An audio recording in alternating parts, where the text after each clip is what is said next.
Hi everyone, it's that butterfly time. Now I still wasn't inspired for quite a while, so I sat with it and did other things, and then I was looking the other night at this. I was just looking at this flower and I thought, well, actually that looks like a butterfly. So I've cut one of those out and started to embroider on it. And I've tried to change the shape a little bit so it looks a little bit more butterfly-like, because I've cut that particular flower petal back a bit. I'll show you, because it was quite large compared to this one, and then this flower kind of goes over the top of it. So I've had to look at how to form what looks like a butterfly wing behind there.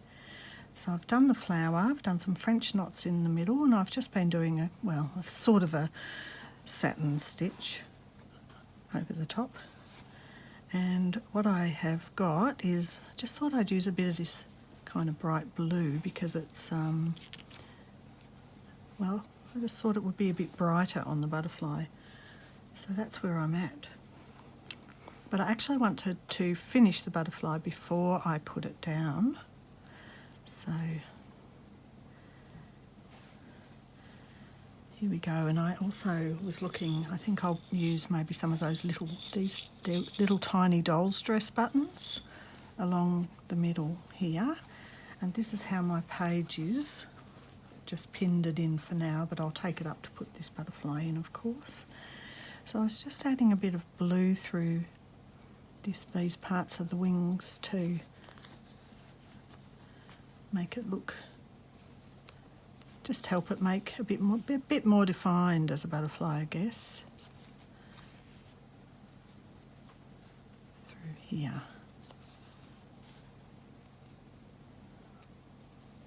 It's a bit wonky, it's not as symmetrical as perhaps a butterfly might be. Does it matter? Nah, it doesn't. Because everyone's doing very different butterflies, and they all are unique and beautiful. And then what we noticed was that in Anne's flag challenge they did an origami butterfly as well.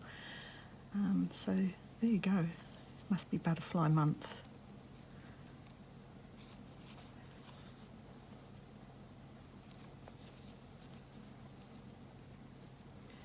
Now I think I'm going to attach this with, probably this is the thread I've been using for a lot of stuff.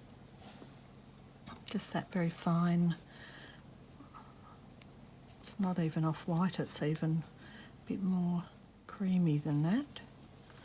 Okay, so my butterfly, it's going to go there. I think I need a bit more blue in this bit. I've got to see if I can get those buttons in. It's getting quite thick with the thread, so it might be hard to weave them in, but we'll do it. So how's everyone going? What's been happening in your worlds? I've just been really snowed under with all the, if anyone watched the last Thread Thursday, all the planning for overseas, all the can we do that, should we do that? When are we coming back? Oh, it's actually ended up being so stressful because, you know, when you just travel on your own, as I usually do, there isn't any problem. But my daughter and I are both a bit the same, and I think we both like to travel alone, and trying to organise so everyone's happy has been a little bit stressful. Plus, we couldn't travel without having our booster shots, and I wasn't ready. I have to admit, I wasn't ready for my booster shot yet. My body really was not ready for that, and so I haven't dealt with that very well at all this time around. It's been a bit of a wonky ride, not too bad, just a couple of Panadols and Wasn't going to have a booster until I had to go overseas. So there you go. I wanted to go overseas, so I had to. And as my friend, who is an anti-vaxxer, says, they've got you by the short and curlies. So anyway, wherever you stand on that, there you go. There's my butterfly. I think I'll do the little antenna onto here. So let's take this. Sorry about that. The helicopters are over the head. It's a really beautiful day out there. It's about, I don't know, 27 or something. Lovely, sunny, not a cloud in the sky. Gorgeous day. All right, let's put a couple of buttons on. Not sure what colour.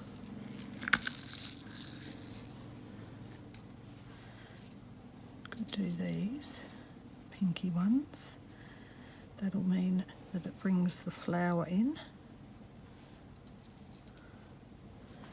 Yeah, that's nice. All right, now let's see. I probably didn't bring up the right needle to do that. I just grabbed this one, but I don't know if it goes through the buttonholes. Let's have a look. Oh yeah, okay. So if we've got a very fine thread, that should be okay. I'll put this here so I don't accidentally knock it over. Oh, helicopters. Gazillion of them. I like the way that this is going to be next to this sort of flowery look with the butterfly. Maybe I should do a bit, carry on a little bit of this over onto here so as it blends in. That's a thought. Now, let's do the middle one first. Didn't I just tie a knot in that? Nope, I didn't. There you go. So I've just been talking to the roofer on the phone. So I bought my place 6.5 years ago, so it's still under the builder's warranty. And before the earthquake, it sprung a leak in the lounge, and I didn't know about it, of course, until you could see it through the plaster. And so this is an ongoing story that I've mentioned, I think, in Thread Thursday. But anyway, the roofer and the builder hate each other, and I've had a site report, I've had a site inspection. The builder tries to say that the site inspection's done by a novice, and it's actually done by a qualified builder who has a engineering degree, civil engineer, so he's not shonky at all.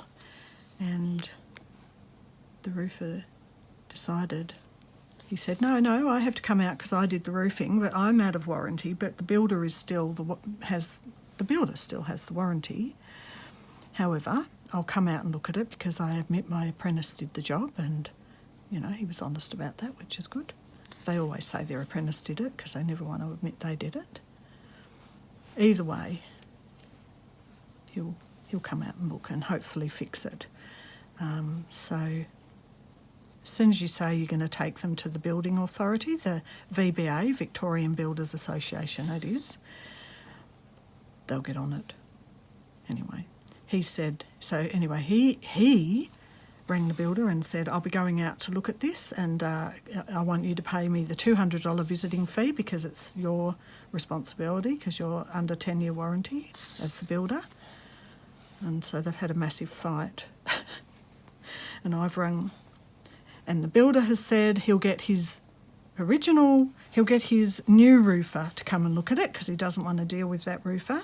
But the site inspector guy, of course, has said, you see, it's a massive drama. I hate it. I just don't want to deal with it. But I'm actually quite clear about things when I do deal with it, I have to say.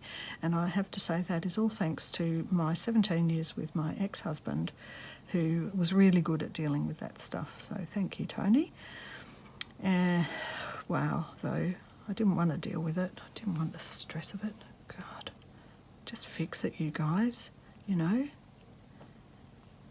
I don't have anyone else here to bloody do that for me. I've got to deal with it.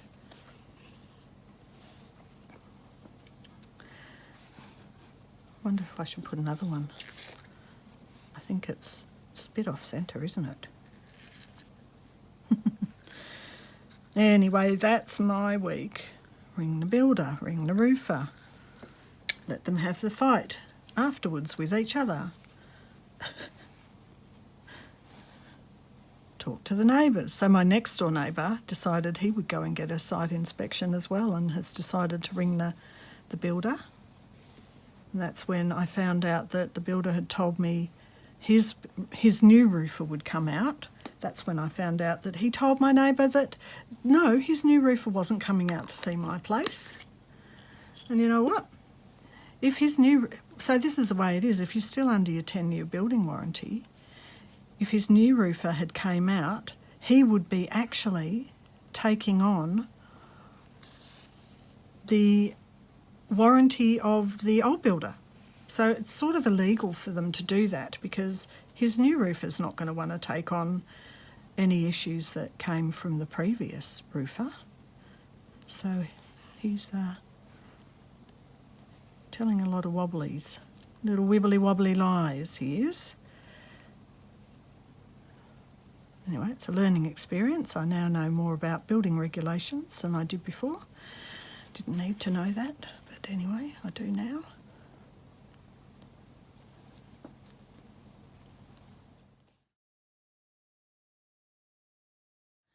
All right, let's see. I think, I should just leave this thread here and sew it down. I think I want him hit there.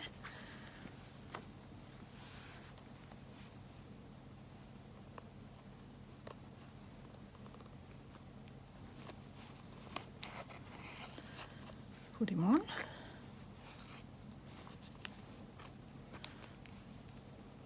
I decided that I'd leave a lot of the material, so it started to fray, so it's actually quite hard when you get up right close to sew or to embroider. So I just decided that I was going to leave that rough edge around the outside, and it'll just fray kind of naturally.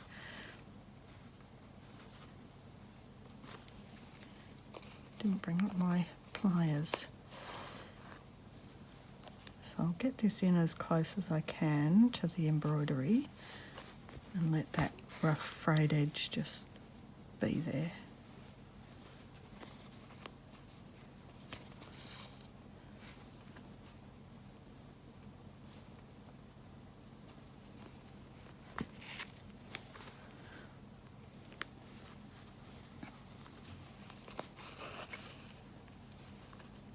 There we go.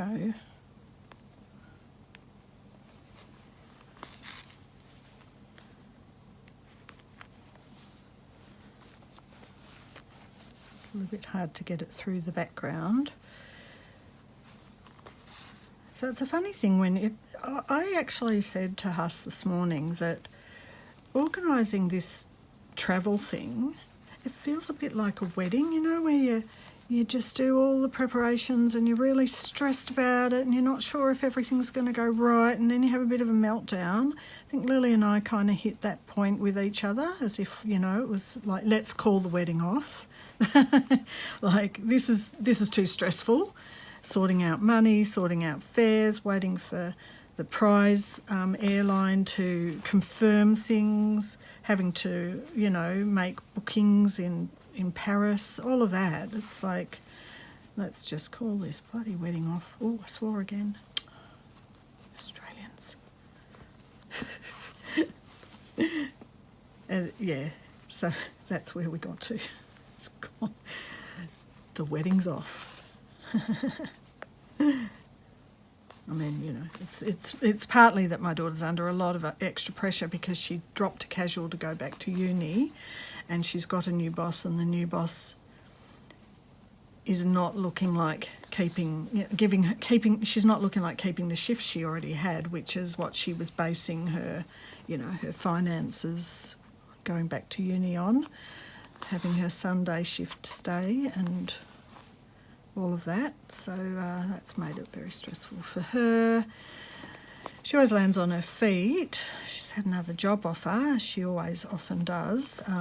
However, she would know her hours of work and they sound perfect. However, because she hasn't done the actual training, the new shop would drop her back to a level 1, not a level 3, so she drops back in her pay. So she's really a bit in a quandary about that, because she doesn't, you know, she doesn't also want to move to a new job and then realise, so her university that she's doing online in Melbourne with Queensland University, next semester they've said there'll be no online, it goes back to being a normal class. So she's going, I've got to go, I have to move back to Queensland. So she's talking about moving back to Queensland next semester. So she doesn't or either want to start a new job and, you know, just sort of leave them hanging, which is a good thing.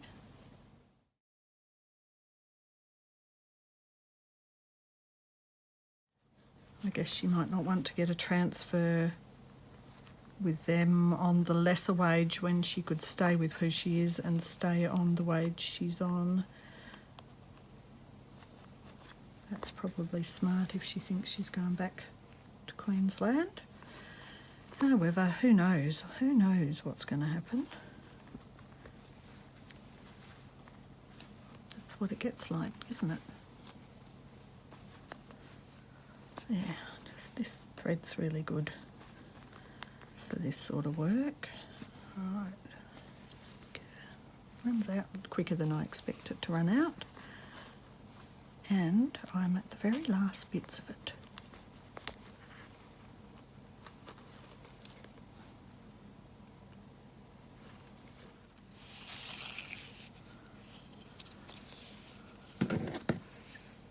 Oh, that's it, the end. Loved that one. To ruffle through all my little boxes and things and see if I've got any more of this. This has ended up just being a favourite. 609 Coats 40 Mercer crochet. It's very thin. It's a little bit like the quilter's cotton for the sewing machine.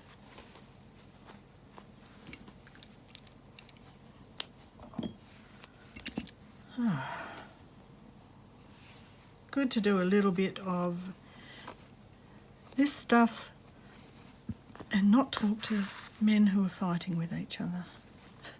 I don't know why. I always end up being the go-between. I don't know why. I guess I just listen to both sides and smile and nod. It's like they're trying to appease me with their arguments and saying who did what.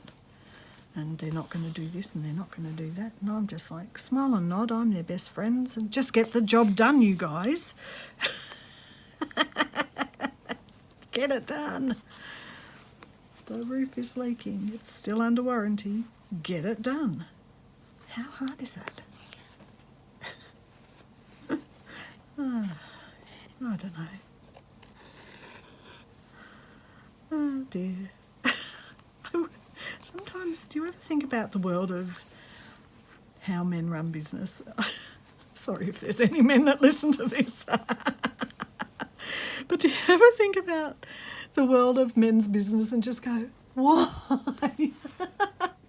Just why? Why are they like that? I don't understand.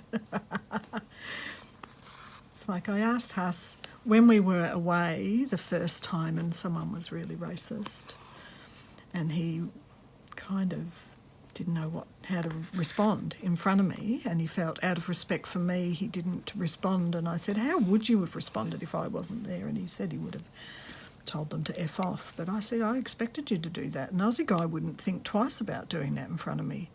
Like, you know, he's trying to be polite. I would have told them to F off myself. That's how bad they were. All right, a bit more.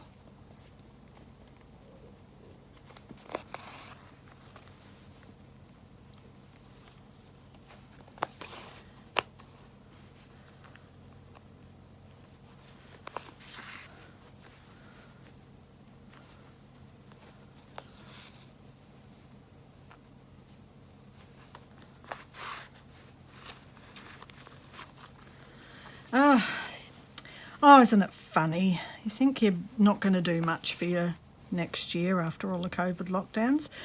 Honestly, I feel like sometimes I'm now so busy I don't have time to do my embroidery. It's crazy. Just not expected at all. It's not a bad thing. Life's for living after all, isn't it?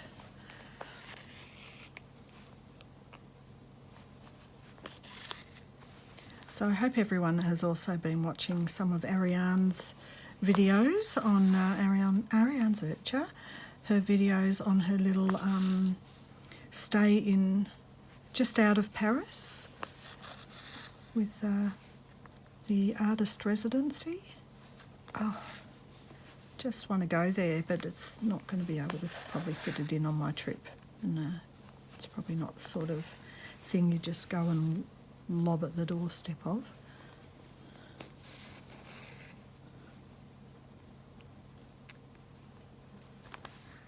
But yeah, it was so nice watching Ariane walking around the little town and walking up and down inside the chateau and round to the graveyard, the old graveyard that was there. Okay, I have. Yeah, I think I'm still going to leave these edges because this little bit of thread kind of, it sort of almost makes it look quilted and padded because I've used the whole 6 strands of the embroidery floss. Like that. Gosh, it's warm up here. Or is it just me? Probably just me after all the stupid vaccination crap. Maybe I should cut that one out or I'll have people commenting. Yeah, no, my body just wasn't ready at all and I shouldn't have, but had to. Let's hope, as Rachel says, the C word, because I was watching. It's funny, you know, sometimes when my, like I said the other day, if I'm just sitting embroidering and I'm watching someone's YouTube, very often it'll run on into their playlist, and I don't know why it happened, but it went back to the very first tag. I was watching this butterfly one, and it went back to the very first tag that Rachel did for the whole year of tags for Anne.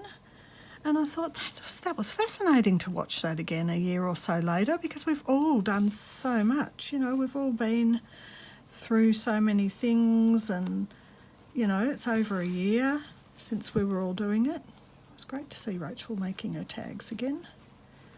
Very unique, as they always are when Rachel makes them.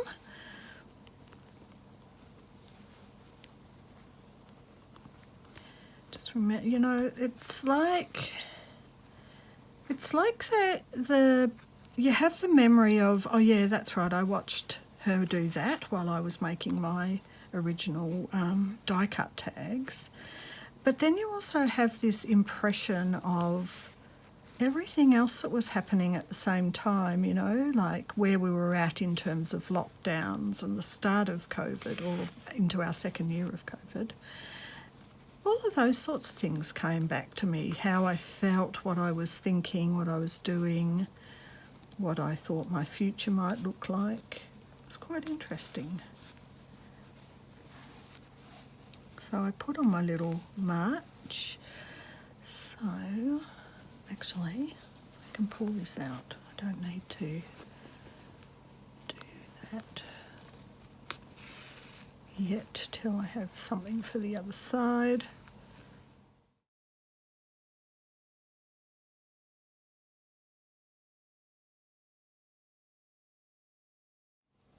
I'm not doing it too secure.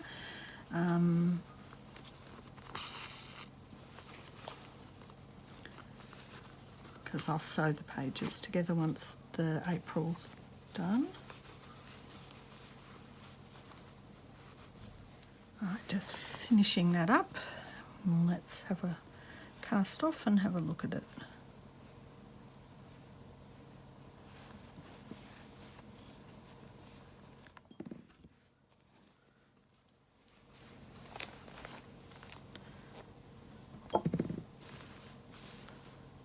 Okay.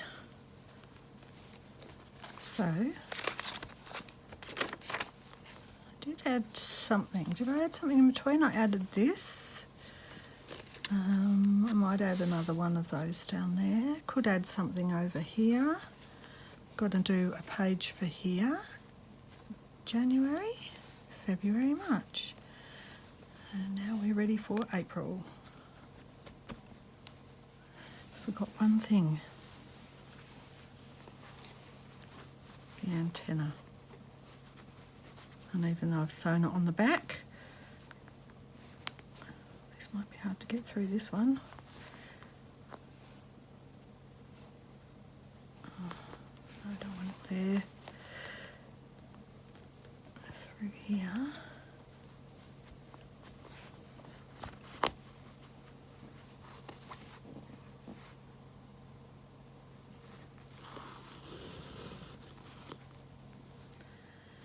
Alright, so for these, just going to do pistol stitch.